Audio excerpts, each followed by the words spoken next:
Balita naman po sa lalawigan, arestado ang halos 60 Pogo workers sa isang warehouse sa Panabo City, Davao del Norte. Ayon sa NBI, 55 Chinese, 3 Malaysian at 1 Pinay ang nahuli. Pakaisana ng mga otoridad na sagipin ang isa pang babaeng dayuhan na dinukot daw ng mga Chinese nang mabisto nila ang Pogo. Tumambad ang mga computer at higit 100 cellphone na ginagamit daw sa iligal na operasyon ng Pogo. May mga ID, passport at bank accounts pang nabisto. May nakumpiska ring 2 shotgun na hindi lisensyado at mga pamalo at posas.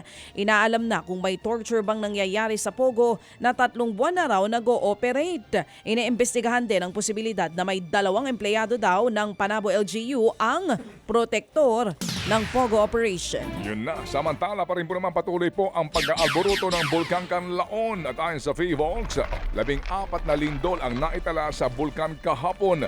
Halos 4,000 tonelada rin ng sulfur dioxide ang ibinugan nito.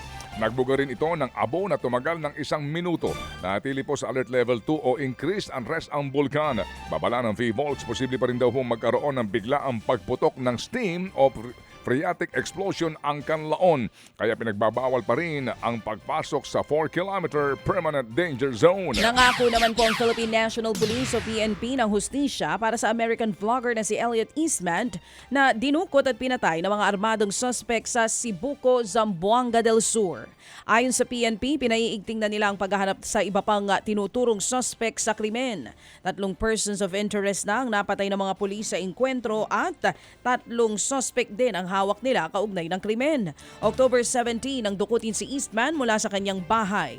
Ayon sa mga testigo, 2 beses na binaril ang American vlogger bago ito itinapon sa dagat.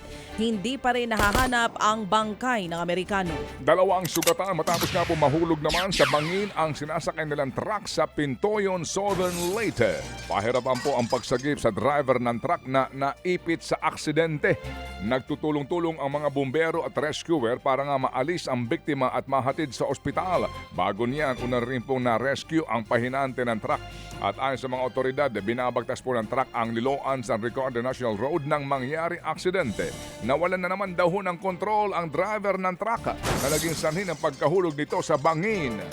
Arestado naman ang isang lalaking suspect sa pangingikil sa kanyang ex-girlfriend sa San Fernando City, Pampanga. Ang kwento ng biktimang si Elias Faith, sa social media sila nagkakilala ng suspect hanggang sa magkaroon ng relasyon ng dalawa. At kahit pa online sila mag-usap, lumalim daw ang kanilang relasyon hanggang sa nauwi na sa malalaswang video call ang kanilang usapan ng suspect. Hindi raw alam ng biktima na nire-record pala ito ng lalaki. Nang makipag-break daw ang biktima, dito na ginamit ng suspect ang malalaswang video para mangikil sa kanya. Humingi ang suspect sa biktima ng aabot sa 300,000 pesos kapalit ng hindi pagpapakalat ng video. Aminado naman ang suspect sa krimen. Sinampahan na siya ng patong-patong na reklamo.